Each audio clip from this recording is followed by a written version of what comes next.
এখন দেখি ডানে নেতা, বামে নেতা, সামনে নেতা, পিছনে নেতা, উপরে নেতা, নিচে নেতা,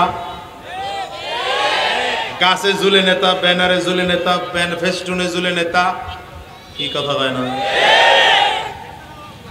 এতদিন মামায় খাইতো, এখন চাচায় খায়। ব্যাপার যদি এমন হয় তাহলে এই আন্দোলন করে কোনো লাভ হয় নাই, বরঞ্চ আমরা স্বৈরাচারকে বিদায় করেছি। নব্য কোন স্বৈরাচার এই জমিনে দেখতে চাই না। ইসলামের বিজয়ের জন্য দুইটা জিনিস লাগে। কয়টা জিনিস? এক হলো ঈমানের পাওয়ার দিয়ে ময়দানে তাকবীরের ধ্বনি, আরেক হচ্ছে রাতের অন্ধকারে চোখের পানি। কয়টা? জোরে বলেন, আরো জোরে বলেন। এক নম্বর ঈমানের পাওয়ার দিয়ে ময়দানে তাকবীরের ধ্বনি, এক নম্বর ঈমানি পাওয়ার দিয়ে ময়দানে তাকবীরের ধ্বনি। দ্বিতীয় নম্বর রাতের বেলায় রবের কাছে চোখের পানি। ইসলাম বিজয় হতে বেশি কিছু লাগে না।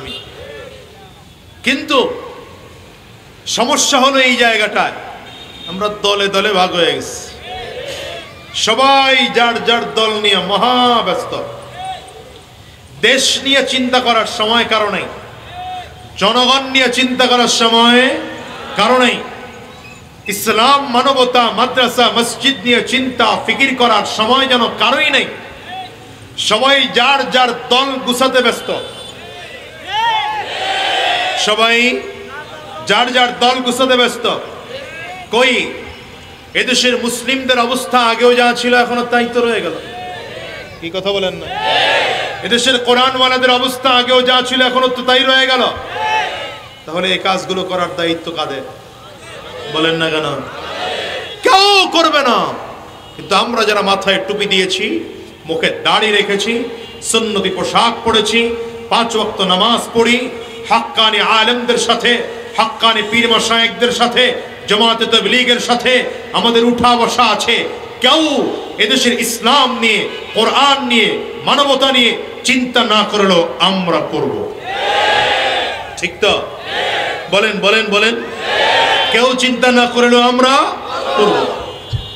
এই জন্য মাঝে মাঝে আমি বলি যে আপনারা বলেন হুজুর, আপনারা হুজুররাই তো এক না, আমরা এক হবো কেমনি? আমি বলি না, হুজুরদের দল এখন যা আছে আরো বাড়লেও অসুবিধা নাই। এটা ঠিক না বুঝা কইছেন, আগে বুঝেন। হুজুরদের দল এখন যা আছে এর থেকে আরো বাড়লেও অসুবিধা নাই। কেন বললাম? এদেশে মসজিদ এখন যা আছে আরো যদি মসজিদ বাড়ে অসুবিধা আছে? এদেশে মাদ্রাসা যা আছে আরো মাদ্রাসা যদি বাড়ে অসুবিধা আছে? কেন? যত মসজিদ আছে সবগুলো মসজিদেই নামাজ 5 ওয়াক্ত হবে। জোহরের নামাজে জোহর সময়ে জোহরের নামাজ হবে, আসরের সময়ে আসরের নামাজ হবে, মাগরিবের সময়ে মাগরিবের নামাজ হবে। নাকি না? আপনাদের এই মসজিদে নামাজ হয় 4 ওয়াক্ত, যাত্রাবাড়ি মাদ্রাসার মসজিদে নামাজ হয় 6 ওয়াক্ত, চিটাগাং রোডের মসজিদে নামাজ হয় 10 ওয়াক্ত। মসজিদ অনেক, মসজিদ আলাদা, কমিটি আলাদা, ইমাম আলাদা, নামাজ দেখছেন কথা কয় না। আপনারা কথা কন না দেখে স্টেজের হুজুররাও কথা কয় না। হ্যাঁ তো জোর করে কইতে পারতেছি না, তো আমার চেয়ে মুরব্বীরা বসে রয়েছে না। আপনারা জোরে আওয়াজ দিলে আরও বলবে। মসজিদ হাজার লাখো মসজিদ, সবগুলো মসজিদে নামাজ হয় কয় ওয়াক্ত? কি কোনো ঝামেলা আছে? ফজরের নামাজ সব মসজিদেই 2 রাকাত, জোহরের নামাজ সব মসজিদে 4 রাকাত, আসরের নামাজ সব মসজিদে, মাগরিবের নামাজ সব মসজিদে, এশার নামাজ সব মসজিদে। তাহলে বোঝা গেল এই বিষয়ে কারো দ্বিমত নাই। মসজিদ আলাদা, কমিটি আলাদা, ইমাম আলাদা, মুয়াজ্জিন আলাদা, মুসল্লি আলাদা, নামাজ এক, ইবাদত এক। কথা বলে না? মাদ্রাসা, বহুত মাদ্রাসা হয়েছে। এক জায়গায় হাদিস পড়ানো হয়, আর এক জায়গায় গীতা পড়ানো হয়। হ্যাঁ না? সব জায়গায় কোরআন পড়ানো হয়। কথা কন না, কথা কন না। এক জায়গায় কোরআন বাইল মতো পড়ানো হয়, আর এক জায়গায় উল্টো পড়ানো হয়। তাইলে সব জায়গায় কোরআন বাইল মতোই পড়ানো হয়। কথা বলেন না, ঠিক কিনা? আমি বলি আলেমদের দল আরো হোক। এখন যা আছে শত শত আলেমদের দল হোক। 100 দল হোক, 1000 হোক হুজুরদের দল, কেন? আলেমদের দল যত হবে, হুজুরদের দল যত হবে, কর্মী তত বাড়বে, নেতা তত বাড়বে, সমর্থক তত বাড়বে।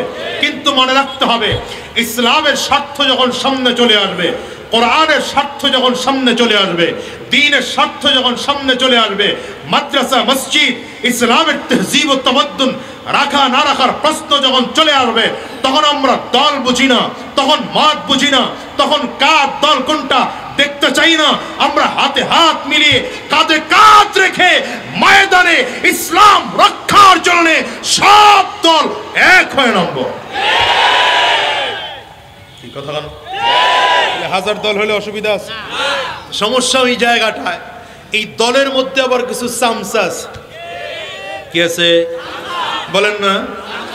ঐক্য উলামায়ে কেরাম করতে চাইলেও সামসারা করতে দেয় না। কি কথা কয় না? একদল লোক গিয়ে আল্লামা মামুনুল হক সাহেবরে বলবে, হুজুর আপনি শাইখুল হাদিসের ছেলে, শাইখুল হাদিস, আপনার মতো বেটা পীর সাহেব চরমনের সাথে গিয়ে ঐক্য করা লাগবে, কি দরকার? আসেনি নাই? সাউন্ডটা বাড়ান একটু। কি আসেনি নাই? আবার আরেক দল চামচান লোকগুলো গিয়া পীর সাহেব চরমনাইকে বলবে, হুজুর আপনার এই বাংলাদেশে মুরিদের সংখ্যা কম আছে, আপনাদের কি প্রয়োজন আছে খালি খালি গিয়া মামুনুল হক সাহেবের সাথে ঐক্য করা? কথা বলে। এই চামচাগুলো কোনোদিন এদেশের ভালো চায় নাই। আসতে বলবেন না, জোরে বলবেন। এই দালাল গুলো কোনোদিন এদেশের ভালো চায় নাই, ইসলামের ভালো চায় নাই, কোরআনের ভালো চায় নাই, ঠিক কিনা বলো? বরং এরা বড় বড় উলামায়ে কেরামদের ব্যাপারে কথা বলতেও দ্বিধা করে না, ঠিক কিনা আওয়াজ করে বলেন। এই জন্য আমরা বাংলাদেশ এটা দেখতে চাই না এক আলেমের আরেক আলেমের বিরুদ্ধে কথা বলবে, আমরা দেখতে চাই একজন আলেম আরেকজন আলেমকে মুহাব্বত করে কথা বলবে, একজন আলেম আরেকজনকে ভালোবেসে কথা বলবে, একজন আলেম আরেকজনকে মুহাব্বত করে কথা বলবে, কেউ কারো বিরুদ্ধে বলবে না। চিল্লায়া বলেন ঠিক কিনা? পিছনে বিশুদ্ধর ভাই, একজন আলেম আরেকজন আলেমের বিরুদ্ধে হিংসা করে কথা বলবে না, রাগ করে কথা বলবে না, ঠিক কিনা আওয়াজ করে বলেন। দুই হাত উঁচা করে বলেন, দেখতে চান কিনা? আপনাদের আর একটা দোষ আছে, এটা বলে বললাম, ওয়াজ একটু পরে করি নাকি? আপনাদের দোষ হলো যখন ইংরেজরা, কাফিররা, মুশরিকরা আপনার আমার কাছে গুনাহের আমলগুলো খুব সাজায়া গুছায়া কি কি দেখতেছে, কেরেন নামতেছে আসমান থেকে না জিবরাইল আইছে,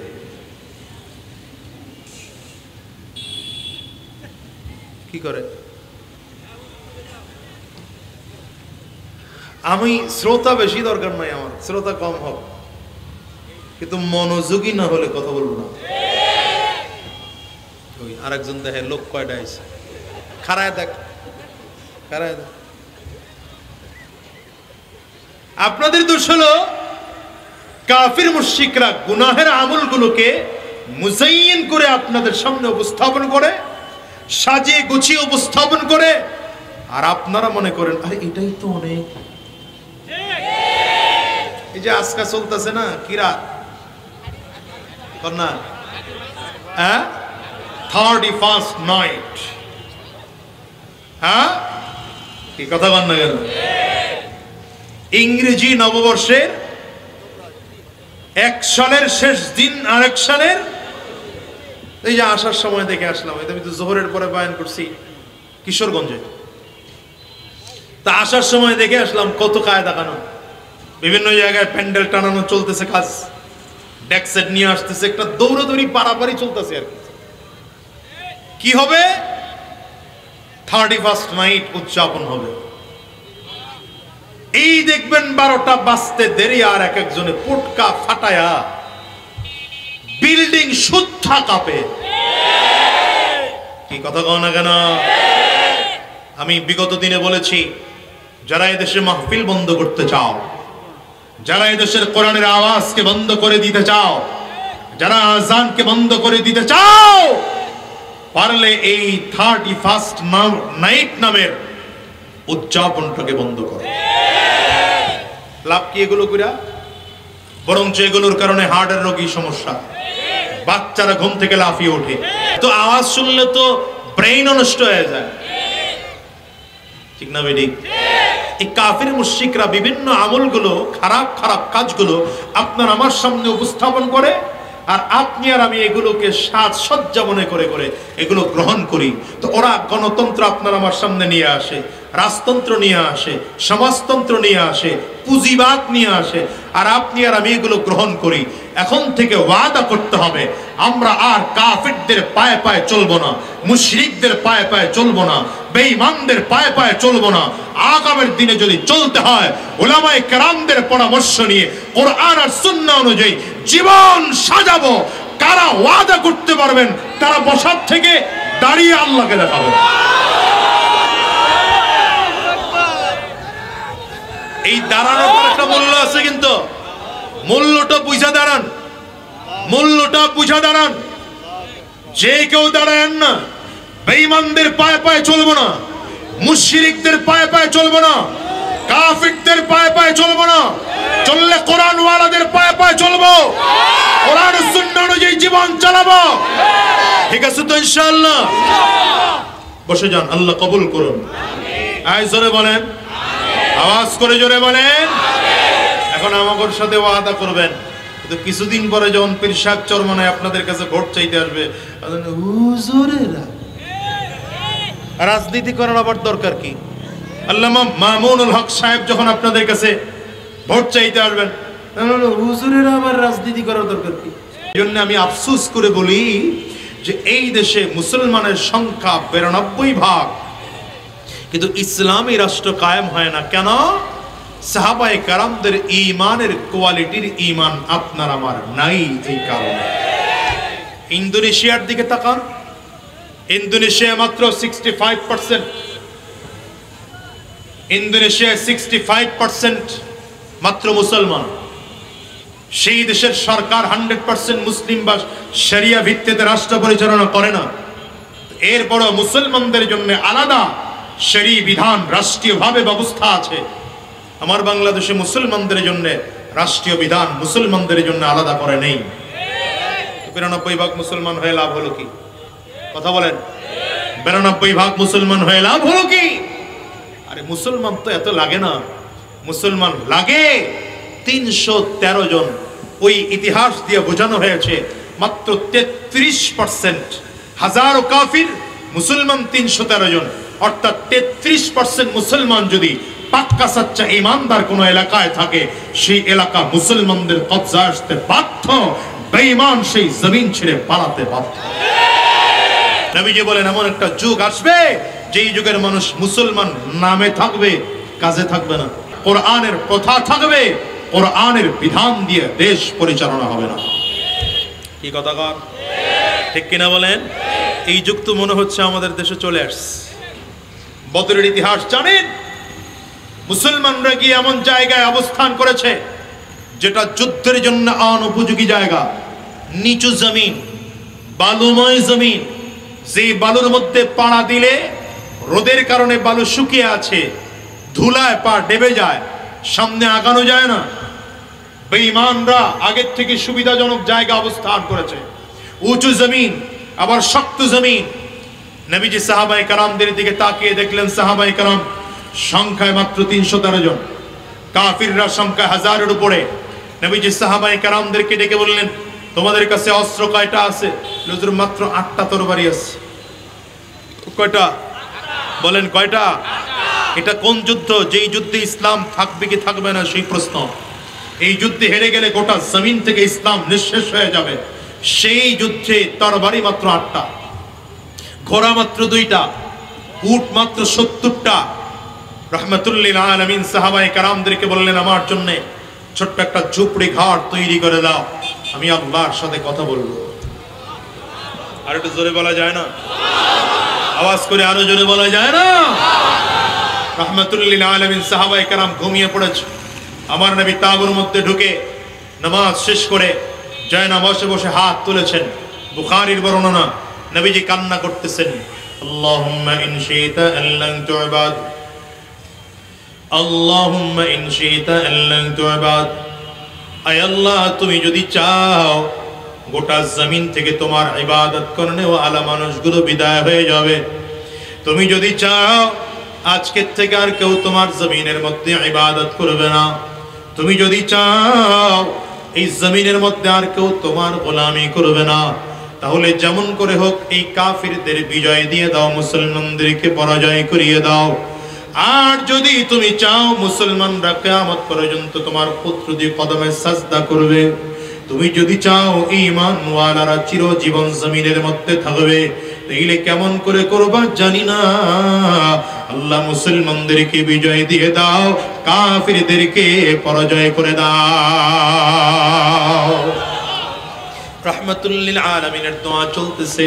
হাদিসের মধ্যে আসছে নবীজি সিনা বরাবর হাত উঠিয়ে দোয়া শুরু করেছেন, কারণ সিনা বরাবর হাত উঠিয়ে দোয়া করা সুন্নাহ। ধীরে ধীরে হাত নবীজির উঁচু হচ্ছে, দোয়া চলতেছে, ধীরে ধীরে হাত আরো উপরের দিকে উঠছে, দোয়া চলতেছে, হাত ধীরে ধীরে আরো উপরের দিকে উঠতেছে। এত উপরে উঠে গিয়েছে, হাত এত উপরে উঠে গেল যে নবীজির চাদর সরে বগল মোবারক দেখা গিয়েছে। রাহমাতুল লিল আলামিন এইবার সাহাবায়ে কেরামদের দিকে সাহাবায়ে কেরাম তাকিয়ে তাকিয়ে দেখেন আমার নবী এবার বসার থেকে ধীরে ধীরে দাঁড়াইতে আরম্ভ করেছেন। আস্তে আস্তে করে নবীজি বসার থেকে পুরোটা দাঁড়িয়ে গিয়েছেন। রহমতের নবী আমার এবার পুরো আঙ্গুলের মধ্যে ভর করে আরো উঁচু হয়েছেন। এমন ভাবে নবীজি দোয়া করতেছেন মনে হয় যেন রব্বে করিমের আরশে আজিমে ঝুলে ঝুলে আবার নবী দোয়া করে। সাহাবায়ে কেরাম নবীজির কান্না দেখে হায়রান পেরেশান হয়েছে। সাহাবায়ে কেরাম আবু বকর সিদ্দিক রাদিয়াল্লাহু আনহু নবীজিকে জড়ায় ধরে কান্না শুরু করেছেন। হাসবুকা ইয়া রাসূলুল্লাহ, যথেষ্ট হয়েছে আপনার, আপনি আর কান্না করবেন না, আপনি কান্না করলে সহ্য করতে পারি না। ও পয়গম্বর, আপনি যদি কান্না করেন আমরা সহ্য করতে পারি না। আপনি তাকায় দেখেন আমরা সব সাহাবীরা আছি, আপনি আর কাঁদবেন না। সাহাবায়ে কেরাম নবীর চারিদিক ঘিরাও করে দাঁড়িয়ে আছেন। পয়গম্বর, আপনি আমাদেরকে ভুল বুঝবেন না, আমরা মুসা নবীর উম্মত নয়, আমরা মুহাম্মদুর রাসূলুল্লাহর উম্মত। বেঈমানদের বিরুদ্ধে আপনার ডানে থেকে আমরা যুদ্ধ করব, বামে থেকে যুদ্ধ করব, সামনে থেকে যুদ্ধ করব, পেছনে থেকে যুদ্ধ করব, চারিদিক থেকে কাফিরদের জন্য আমরা রাস্তা ছেড়ে দেব না। যতক্ষণ আমাদের শরীরে রক্ত থাকবে, একটা ফোঁটা রক্ত থাকা সত্ত্বেও বদরের ময়দান বেঈমানদের জন্য ছাড়ব না। হযরত ওমর নবীজির সামনে দাঁড়িয়ে সান্ত্বনা দিচ্ছেন। পয়গম্বর, এই 313 জন সাহাবায়ে কেরামদের মধ্য থেকে যদি সব যুদ্ধের ময়দান ছেড়ে চলে যায়, আপনি একা থাকবেন আর আমি অমর থাকবো।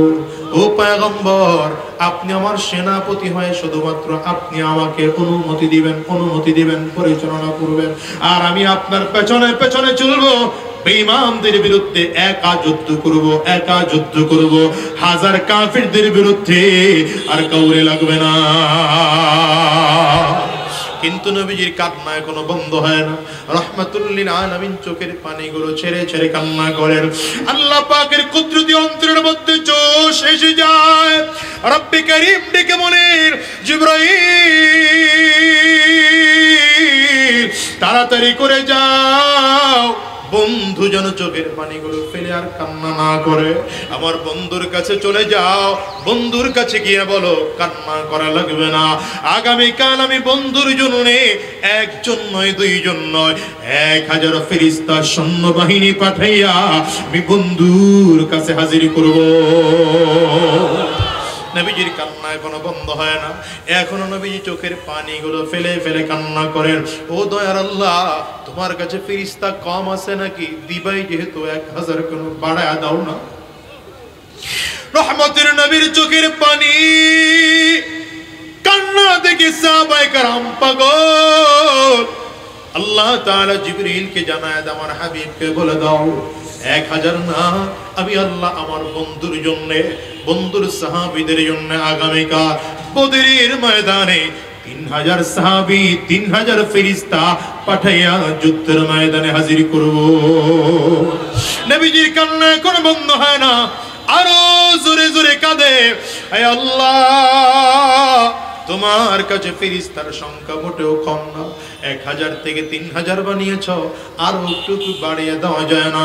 আল্লাহ তাআলা জিবরিলকে বলেন, আমার বন্ধুরে জানা দাও বিখামসাতি আলাফিম মিনাল মালাইকাতি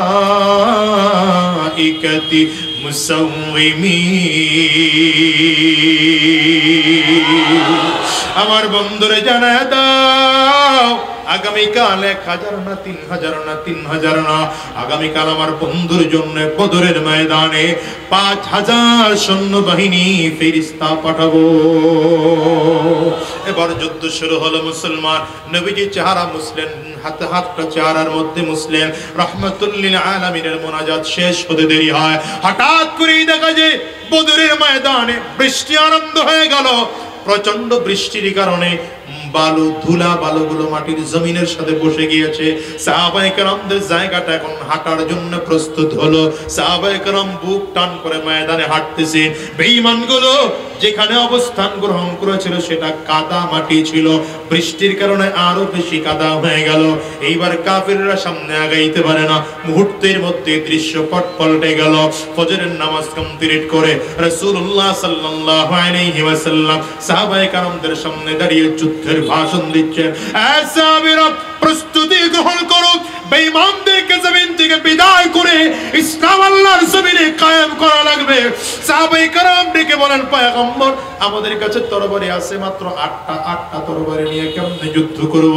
নবী আমার বলেন, তরবারি 8টা আছে, সমস্যা নাই, খেজুর গাছের ডালগুলো কেটে কেটে হাতের মধ্যে নাও, এটা নিয়ে যুদ্ধের ময়দানে নামো। সাহাবায়ে কেরাম বলেন, এক একটা খেজুর গাছের ডালগুলো হাতের মধ্যে নিয়েছি আর কাফিরদের মাথার উপরে বাড়ি মেরেছি। এই খেজুর গাছের ডালের বাড়ির কারণে এক একটা কল্লাগুলো ছুটে গিয়ে 20 হাত 30 হাত দূরে গিয়ে পড়ে যায়। ও মুসলমান, বুঝা গেল অল্প সময়ের মধ্যে দৃশ্যপট পাল্টে গেল। সাহাবায়ে কেরাম বলেন, রাসূলুল্লাহ সাল্লাল্লাহু আলাইহি ওয়াসাল্লাম যখন যুদ্ধ শুরু করবেন, আল্লাহ তাআলা বললেন, হাবিব একটুখানি বালু কাফিরদের মুখের দিকে মারেন। বালু মারলেন নবীজি। বালু মারতে দেরি হয়, কাফিরদের চোখে চোখে বালিগুলো পৌঁছে গেল। নবীজির চোখগুলো, কাফির মুশরিকরা চোখ মুছতেছে। হঠাৎ করে তাকিয়ে তাকিয়ে দেখে আবু বকর এতক্ষণ দেখেছিলাম একজন, এখন দেখা যায় 2 জন 3 জন। ওমর দেখেছিলাম একজন, এখন দেখা যায় 2 জন 3 জন। আলী দেখেছিলাম একজন, এখন দেখা যায় 2 জন 3 জন। কালো মানিক বিলাল দেখেছিলাম একজন। কাফিররা তাকিয়ে তাকিয়ে দেখে 2 জন 3 জন করে দেখা যায়। আল্লাহ বলেন, ইয়ারাও মিসলাইহিম, ডবল ডবল করে দিলাম। কাফিররা খুঁজতেছে আসল আবু বকরকে, নকল আবু বকরকে, আসল ওমরকে, নকল ওমরকে, আসল ওসমানকে, নকল ওসমানকে, আসল আলীকে, নকল আলীকে। কাফির মুশরিকরা আসল আর নকলের পার্থক্য করতে করতে যুদ্ধ শেষ হয়ে গেল। মুসলমানরা শহীদ হলেন মাত্র 5 জন, কিন্তু বেঈমানগুলো, জালেমগুলো, মুশরিকগুলো জমিন ছেড়ে এমন ভাবে পালিয়েছে নিজের সামানাটুকু নিতে পারে না। এই কথা কও ঠিক কিনা বলো? আল্লাহ তাআলা ডাকতে, হাবিব কেমন হলো খেলাটা? সুবহানাল্লাহ, জোরে কও। জামা করে এখন খেলার জন্য ডাক দেয় না একজন? এই দিক দিয়ে কয়েকজন খেলা হবে, পদ্মার ওই পার দিয়ে আরেকজন বলছে খেলা হবে। আমরা বলি বেটা, তখন তো পরিষদে পুলিশ ছিল, আর্মি ছিল, র্যাব ছিল, বিডিআর ছিল, কোবরা ছিল, বাঘ ছিল, সীতা ছিল, পাতিস্টিগাল ছিল, হলুমান ছিল, সব নিয়ে রাস্তার মধ্যে নেমেছ। আর আমরা গুটি কয়েক মুসলমান, 12 বছরের পোলাবান স্কুল বন্ধ করে নামছে, 15 বছরের পোলাবান নামছে, 18 বছরের পোলাবান নেমেছে, 20-22 বছরের পোলাবান রাস্তায় নেমেছে। এগর তাপটে হেলিকপ্টার দিয়ে গুলি কইরা উঠতে পারো না? পারলে এখন আইও, কথা পায় না। আমরা এখন তৈয়ার আছি। তগর সাথেও পুলিশ নেই, আমগর সাথেও পুলিশ নেই, তগর সাথেও আর্মি নেই, আমগর সাথেও আর্মি নেই, তগর সাথেও বিডিআর নেই, আমাদের সাথেও বিডিআর নেই। জালেম যদি পারো আয় এখন ময়দানে, কচু কাটা করে বিদায় করব।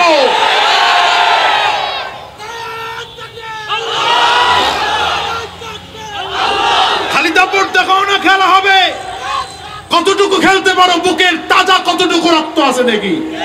তোর মা তোকে কতটুকু দুধ পান করেছে, ইমানদাররা কতটুকু মায়ের দুধ পান করেছে, ময়দানে আয়, দেখা হবে তোদের সাথে। কি কথা কন না কেন? এই জন্য বলি শোনো, আলেমদেরকে মাইনাস করে যারা ক্ষমতায় থাকতে চায় ওরা থাকতে পারে না। কথা বলো না কেন? মসজিদ মাদ্রাসার বিরোধিতা করে যারা ক্ষমতায় থাকতে চায় ওরা পারে না। যারা ভবিষ্যতে ক্ষমতায় আসবেন, আসার স্বপ্ন দেখছেন, খালি ফেস্টুন টানায় টানায় নেতাগিরির কি বলে প্রকাশ করতেছেন, আপনারাও ক্ষমতায় যাওয়ার সময় সাবধান, আলেমদেরকে মাইনাস করে ক্ষমতায় যাওয়ার স্বপ্ন দেখবেন না। মাদ্রাসা মসজিদ ইসলাম ও কোরআনের বিরোধিতা করে ক্ষমতায় যাওয়ার স্বপ্ন দেখবেন না, তাইলে 5 আগস্টের মতো আপনাদেরকে বঙ্গোপসাগরে নিক্ষেপ করা হবে, অস্তিত্ব খুঁজে পাবেন না। বেশি করা কথা কয়ে ফেলাইলাম মনে হয়। রাগ উঠতেছে কার কার? হাত তোলেন।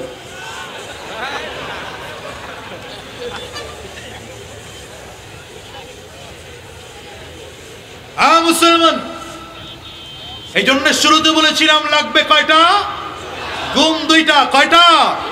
1 নম্বর, ময়দানে ঈমানের পাওয়ার দিয়ে তাকবীরের ধ্বনি। রাতের বেলায় বলেন, রাতের বেলায় বেঈমানরা তো মনে করে, কাফিররা মনে করে, মুশরিকরা মনে করে, ওই সামসারা মনে করে দেশ আমরা চালাইতেছি, কিন্তু তারা জানে না আলেমদের চোখের পানির কারণে দেশ চলে। কথা বলেন না কেন? আলেমদের চোখের পানির কারণে জমিন এখনো টিকে আছে, নয়তো মাঝে মাঝে 2-1টা ভূমিকম্প হয়ে লাড়া খায়, আবার আল্লাহ জমিনটারে ঠিক রাখেন। এর বড় কারণ হলো এদেশে কোরআন ওয়ালা বেশি, ঈমান ওয়ালা বেশি, ইসলাম ওয়ালা বেশি, মাদ্রাসা বেশি, মসজিদ বেশি। ঠিক কিনা বলো? রাগ করলেন মনে হয়? রাহমাতুল লিল আলামিন দিনের বেলা ময়দানে বীর বিক্রমে যুদ্ধ করতেন, রাতের বেলা নবীজি দাঁড়িয়ে দাঁড়িয়ে চোখের পানিগুলো ফেলে ফেলে কান্না করতেন।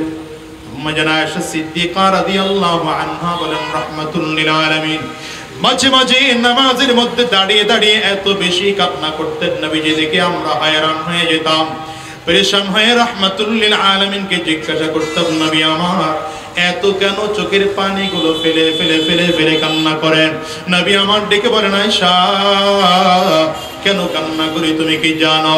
আম্মা জানা আয়েশা বলেন, পয়গম্বর গফরাল্লাহু লাকা মা তাকদ্দামা মিন যামবিকা ওয়া মা তাআখার, আপনার আগের গুনাহ মাফ, পরের গুনাহ তো আল্লাহ তাআলা মাফ করে দিয়েছেন। আপনার জিন্দেগিতে কোনো গুনাহ নাই, তারপরও কেন আপনি চোখের পানিগুলো ফেলে কান্না করেন? নবী আমার ডেকে বলেন, আয়েশা রে আমি কি শুকরগুজার বান্দা হব না? একটা রাতের ঘটনা বলি মুসলমান, রাহমাতুল লিল আলামিন আম্মা জানা আয়েশা সিদ্দিকার সাথে ঘুমিয়ে আছেন। আম্মা জানা আয়েশা সিদ্দিকা বলেন, হঠাৎ করে মাঝরাতে আমার ঘুম ভেঙে গেল, হাত বিছানার দিকে দিয়ে দেখলাম রাহমাতুল লিল আলামিন বিছানায় নেই। আমার মনে মনে চিন্তা হলো আমার নবী কি অন্য কোন বিবিদের কাছে চলে গেলেন নাকি? চারিদিকে খুঁজতে আরম্ভ করলাম, খুঁজে খুঁজে খুঁজে খুঁজে গিয়ে দেখে রাহমাতুল লিল আলামিন জান্নাতুল বাকির কবরস্থানের সামনে দাঁড়িয়ে নবীজি কান্না শুরু করেছে। হাত উঁচু করে করে আল্লাহর নবী কান্না করে, আয় আল্লাহ ইন তুআযিবহুম ফাইন্নাহুম ইবাদুক, ইন তুআযিবহুম ফাইন্নাহুম ইবাদুক, ওয়া ইন তাগফির লাহুম ফাইন্নাকা আনতাল আজিজুল হাকীম। আয় আল্লাহ তুমি যদি তোমার বান্দাদেরকে তুমি আযাব দাও তাইলে দিতে পারো, বান্দারা তোমার গোলাম, এজন্য বান্দা তোমার আযাব সহ্য করতে প্রস্তুত। কিন্তু আল্লাহ তুমি না অত্যন্ত মহাপরিক্রমশালী, তুমি না বড় দয়াবান, তুমি না অত্যন্ত মায়াবী। আল্লাহ তুমি যদি চাও বান্দাকে চাইলে ক্ষমা করে দিতে পারো, মাফ করে দিতে পারো। এর যুবক আমিও তোমাদেরকে বলে যাই, 2টা গুণ অর্জন করার জন্য এই সুখে ফিকিরে লাগাও। এখন সময় আসছে ইসলামের বাতাস জমিনে বহানোর জন্য, ঠিক কিনা বলো? আমি তো আমার চোখ দিয়ে দেখতে পাই ইসলাম বাংলাদেশের আকাশে ইসলামের পতাকা উত্তোলন করার সময় এসেছে। বাংলার আকাশে বাতাসে কোরআনের আওয়াজ ভাসতেছে, ঠিক কিনা জোরে বলো? এই সময় দিনের বেলায় ময়দানে বীরের মতো করে থাকো, রাতের বেলায় চোখের পানি গুলো ফেলে ফেলে আল্লাহর কাছে কান্না করো, আয় আল্লাহ জালিম মুক্ত বাংলাদেশ চাই, স্বৈরাচার মুক্ত বাংলাদেশ চাই, বেঈমান মুক্ত বাংলাদেশ চাই, মুশরিক মুক্ত বাংলাদেশ চাই, ঈমানওয়ালা বাংলাদেশ চাই, কোরআনওয়ালা বাংলাদেশ চাই, উলামায়ে কেরামদের বাংলাদেশ চাই। কারা কারা তৈয়ার আছো, কারা কারা তৈয়ার আছো? দুইটা হাত উঁচা করে আল্লাহকে দেখাও, আওয়াজ দিয়া চিল্লায়া জোরে ডাক দাও আল্লাহ, আরো জোরে আল্লাহ। রাজি আছেন নবীর পক্ষে থাকতে, কোরআনের পক্ষে থাকতে তৈয়ার ইনশাআল্লাহ? আল্লাহ কবুল করুন। জবান খুলে আওয়াজ দিয়া চিল্লায়া জোরে বলেন আল্লাহুম্মা আমিন।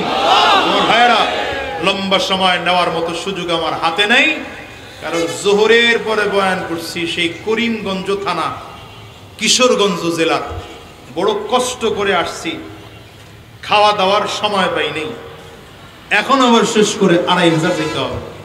মাঝখানে শুধু 2 ওয়াক্ত নামাজ পড়ার টাইম পাইছি, তো লম্বা সময় না নিয়া এই যে মাশাআল্লাহ আজকের মাহফিলের প্রধান অতিথি হযরতুল আল্লামা হাফিজুর রহমান সিদ্দিক কুয়াকাটা হুজুর আপনাদের উদ্দেশ্যে রওনা দিয়েছেন। খুব অল্প সময় চলে আসবেন ইনশাআল্লাহ।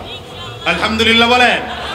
তবে আপনাদের কাছে আমার কথা, এই মাদ্রাসাটা কই? ইমাম সাহেব কই? ইমাম সাহেব কোথায়? মাদ্রাসাটা তৈয়ার করেছেন, মাদ্রাসাটা চলবে। এই মাহফিল হয়েছে গত বছর, পিরশা হুজুর চরমনায় ছিলেন বোধহয়, না শায়েখে চরমন? পিরশা হুজুর ছিলেন, আমিও উপস্থিত ছিলাম। মুফতি রেজাউল করিম আবরার, মুফতি রেজাউল করিম আবরার সাহেব ছিলেন। সুতরাং আজকের দ্বিতীয় মাহফিল, আগামী তো মাহফিল হবে ইনশাআল্লাহ। বসেন। এই মানুষটা খুব চিকন চাকন ছোটখাটো মানুষ, হ্যাঁ, আমি নিজের চোখে দেখছি। সে আমার সাথে ওমরায় গিয়েছিল এবার, গিয়া আমি রুমে খুঁজে পাই না, তার সাথে লোকজন কয় হুজুর এত কাবা গিলাপ ধরে খালি কাঁদে। কেন কাঁদে, কি করেন? কয় মাঝে মাঝে মাদ্রাসার জন্য কাঁদি। এই বান্দাটার জন্য দোয়া করেন, আল্লাহ যেন এই মাদ্রাসাকে কবুল করে নেন। আর আমি মুসাফির হিসাবে আপনাদের কাছে হাত বাড়াইলাম, আপনারা এই মাদ্রাসার জন্য। তাই 1 বছরের মধ্যে মাদ্রাসার এক ছাত্রী সে হিফজ শেষ করেছে, আলহামদুলিল্লাহ। কই দেখি ছাত্রীর বাবা নাকি আপনি?